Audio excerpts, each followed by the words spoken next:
es el control de convencionalidad? La jurisprudencia sobre el control de convencionalidad en la Corte Interamericana de Derechos Humanos cumple precisamente este 2021 15 años, desde que en 2006, en el marco del caso Almonacid Arellano contra Chile, la Corte analizara diversos debates en torno a la convencionalidad de la autoamnistía adoptada en Chile. Y en aquella ocasión, ante la diversidad de criterios que existían entre las autoridades judiciales sobre el tema, la Corte Interamericana resaltó unas ideas generales que dieron origen a este concepto del control de convencionalidad. En ese momento, la Corte Interamericana señaló que la Corte es consciente que los jueces y tribunales internos están sujetos al imperio de la ley y que por ello están obligados a aplicar las disposiciones vigentes en el ordenamiento jurídico. Pero cuando un Estado ha ratificado un tratado internacional como la Convención Americana, sus jueces, como parte del aparato del Estado, también están sometidos a ella, lo que les obliga a velar porque los efectos de las disposiciones de la Convención no se vean mermados por la aplicación de leyes contrarias a su objeto y fin, y que desde un inicio carecen de efectos jurídicos, como en ese caso la autoamnistía. Y dijo la Corte Interamericana, en otras palabras, el Poder Judicial debe ejercer una especie de control de convencionalidad entre las normas jurídicas internas que aplican en los casos concretos y la Convención Americana sobre Derechos Humanos. Dijo la Corte Interamericana que en esta tarea el Poder Judicial debe tener en cuenta no solamente el tratado, sino también la interpretación que del mismo ha hecho la Corte Interamericana, intérprete última de la Convención.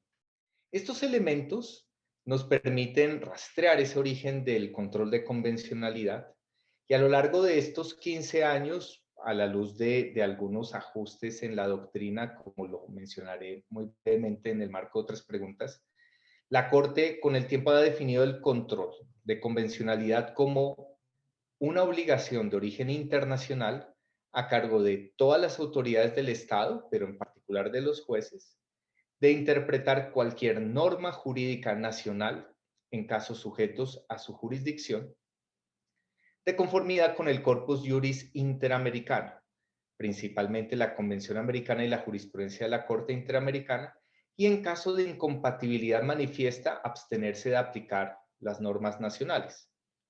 Ahora, ese control debe ser ejercido por las autoridades siempre actuando dentro de sus respectivas competencias y dentro del marco de las regulaciones procesales correspondientes.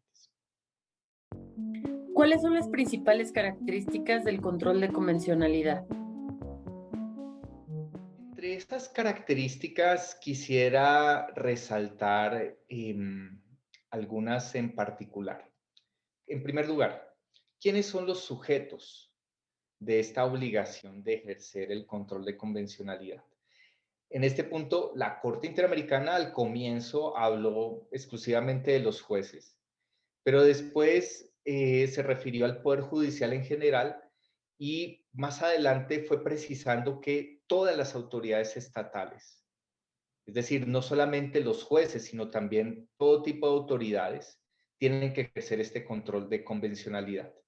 Por ejemplo, en el caso Hellman contra Uruguay, donde estaba en discusión la forma como un poder legislativo estaba manejando otra ley de amnistía, una ley de caducidad de la pretensión punitiva del Estado, que impedía la investigación de juicios por graves violaciones de derechos humanos durante la dictadura en Argentina. En ese momento también se analizó que incluso el poder legislativo y las autoridades que se involucraron con el desarrollo de un plebiscito en relación con estas normas también tenían que ejercer un control de convencionalidad. Entonces, todas las autoridades legislativas, judiciales, también las autoridades en el marco del Poder Ejecutivo y en general las autoridades administrativas por ejemplo, secretarías, ministerios, órganos de control, etcétera, tienen un rol de ejercer el control de convencionalidad. Todas las autoridades locales, federales, etcétera. Ellos son los sujetos de esta obligación. Y el objeto del control de convencionalidad se concentra en realizar, ante todo, una interpretación conforme entre las leyes nacionales y los estándares interamericanos de protección de los derechos humanos. En particular aquí, esta interpretación conforme tiene un rol respecto a controlar interpretaciones contrarias a la convención, controlar que esas interpretaciones contrarias a la convención no tengan mayor proyección y peso. Y esto lo que busca es que las normas interamericanas, las de la Convención Americana y otros tratados interamericanos tengan efecto útil en el ámbito interno y entender también que la jurisprudencia interamericana desarrolla un estándar, un mínimo de esa efectividad de los tratados, que es un mínimo que no es obstáculo para que en el ámbito interno haya interpretaciones mucho más avanzadas, mucho más progresistas, mucho más amplias de los derechos consagrados en la Convención. Asimismo, el objeto del control de convencionalidad involucra un deber de inaplicar las normas cuando es imposible interpretarlas de conformidad con la Convención Americana, particularmente en los escenarios donde las autoridades están revestidas de esas facultades de inaplicación. Vamos a ver que en ocasiones hay debates sobre cuáles son los jueces y juezas que pueden aplicar o inaplicar cierto tipo de normas. En algunos países hay autoridades judiciales locales que no pueden declarar la invalidez de normas con efectos erga omnes, por ejemplo, y lo pueden hacer las altas cortes. Pero siempre estamos hablando de un deber de interpretación conforme y que en algunas regulaciones procesales, en algunas regulaciones nacionales, le permitirá a algunas autoridades inaplicar normas a la luz de estas interpretaciones según la Convención Americana y según la Corte Interamericana.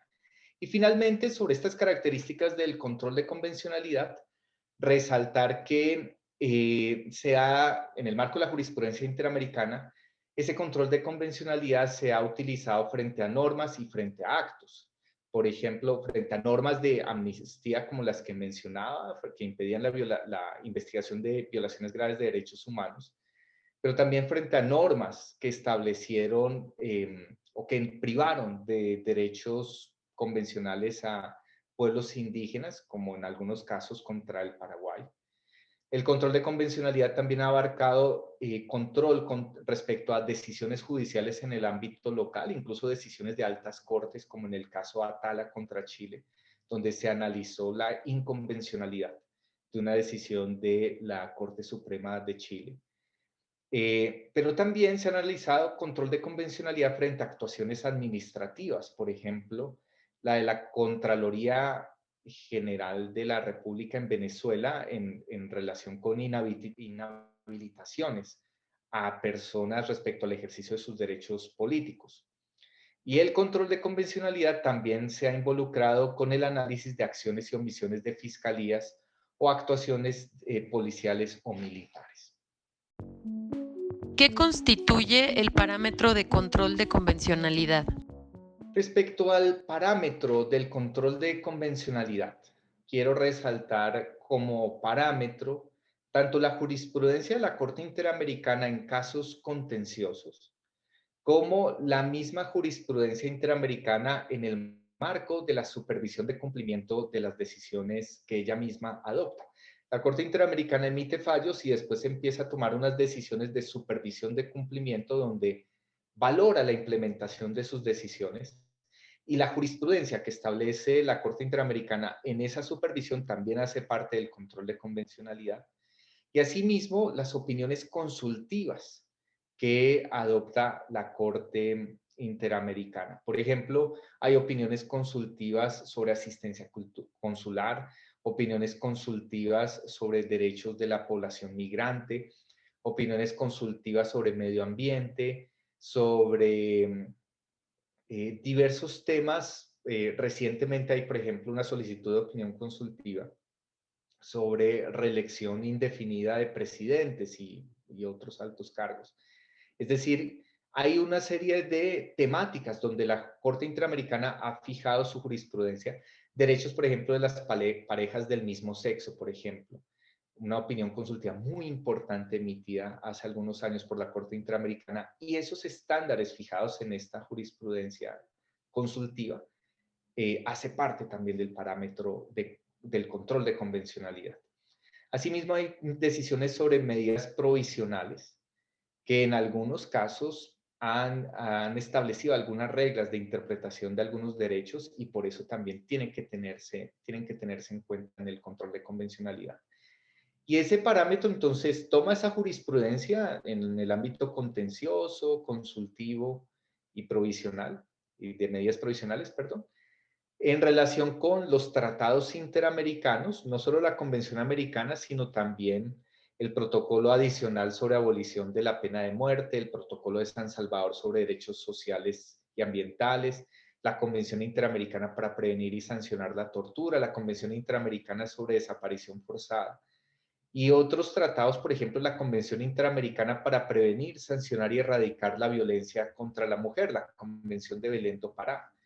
Este análisis de convencionalidad, por ejemplo, en el caso de las masacres de Río Negro, al utilizar como referente al control de convencionalidad la Convención de Belén do Pará, permitió un análisis de la debida diligencia en la investigación, juicio y sanción de graves hechos de violencia sexual en contextos donde esa violencia sexual era utilizada como un arma de guerra en el conflicto guatemalteco.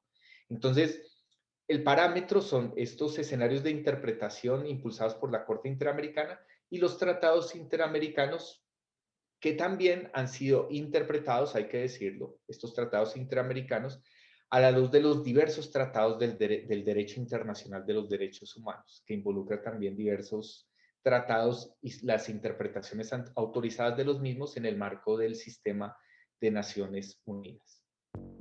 La Convención Americana sobre Derechos Humanos impone un determinado modelo de control de convencionalidad. Al respecto, lo que resaltaría por ahora es que no es así. No se le impone una sola ruta de control de convencionalidad a los estados. En estos 15 años de jurisprudencia de la Corte Interamericana sobre el tema, la Corte ha tenido que valorar diversas regulaciones en los estados parte sobre cómo se integra el derecho internacional en el ámbito interno. Esto nos lleva a discusiones sobre teorías monistas y dualistas, sobre la valoración del derecho internacional en los ámbitos constitucionales de los diversos estados parte en la Convención Americana y en diversas regulaciones procesales. Incluso recordemos que la Convención Americana cobija tanto países del llamado derecho continental como estados del llamado derecho común o common law, donde el derecho escrito no tiene tanta relevancia como el rol del precedente judicial. En ese sentido, hay diversos escenarios donde el control de convencionalidad viene aplicándose, asimismo con diversos escenarios, diversos diseños institucionales sobre el control de constitucionalidad. Diversos países, algunos países tienen tribunales constitucionales, otros países no los tienen, otros países desarrollan el control de una manera, otros de otra. Y por eso lo que es importante de cara al control de convencionalidad es que todas las autoridades en estos estados, en el marco de esas regulaciones procesales, tendrán que incorporar el control de convencionalidad según el diseño institucional correspondiente y a la luz de diversos caminos posibles para hacer viable el efecto útil de la Convención Americana, que es en últimas lo que está en juego. Ese efecto útil se salvaguarda siempre y cuando se respete las interpretaciones autorizadas efectuadas por la Corte Interamericana de Derechos Humanos. ¿Cuáles han sido los principales problemas que se han presentado en el ámbito interno para la aplicación del control de convencionalidad? En términos generales, los principales desafíos son muy propios de la evolución del sistema interamericano y de la evolución del derecho internacional en general. nosotros estamos viviendo diversos procesos de constitucionalización del derecho internacional y de internacionalización del derecho constitucional. Y en ese marco, ¿qué hemos visto? Obviamente hay países, hay estados que han entrado en una fuerte tensión con el sistema interamericano.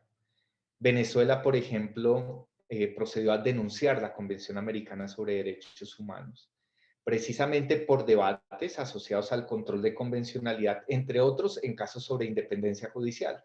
La jurisprudencia interamericana que rechazaba la libre remoción de jueces constituyó un referente a partir del cual el gobierno de Venezuela decidió retirarse de la Convención Americana sobre Derechos Humanos. O sea, hay un debate sobre el control de convencionalidad, sobre la interpretación autorizada por la Corte Interamericana, que fue rechazada por el Tribunal Supremo de Venezuela.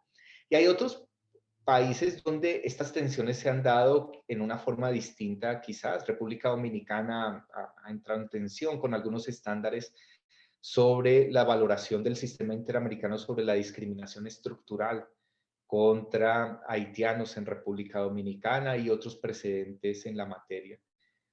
Pero también vemos diferencias de criterio entre altas cortes y la jurisprudencia interamericana, donde se han zanjado de diversas maneras. Hay países, hay altas cortes que han tratado de tener interpretaciones complementarias a lo que ha establecido la Corte Interamericana. Eso en ocasiones ha generado debates, pero por regla general vemos un cumplimiento muy alto de las decisiones interamericanas. En países como Colombia, por ejemplo, actualmente la jurisprudencia interamericana sobre la restricción de derechos políticos exclusivamente por vías judiciales penales está impulsando una reforma constitucional y legal sobre la materia para cumplir con los estándares convencionales. Se ha generado un debate en el ámbito interno sobre los alcances que podría tener esa reforma. Entonces vemos que la doctrina del control de convencionalidad ha generado diversos desafíos, diversas preguntas, diversos debates, pero sin duda se ancla en una evolución muy dinámica del sistema interamericano hacia la consolidación de un sistema multinivel de protección constitucional e internacional de derechos humanos, donde las instituciones nacionales y las instituciones interamericanas empiezan a actuar conjuntamente, dialogando con diversas convergencias para proteger en la forma más garantista los derechos fundamentales de todas y todos.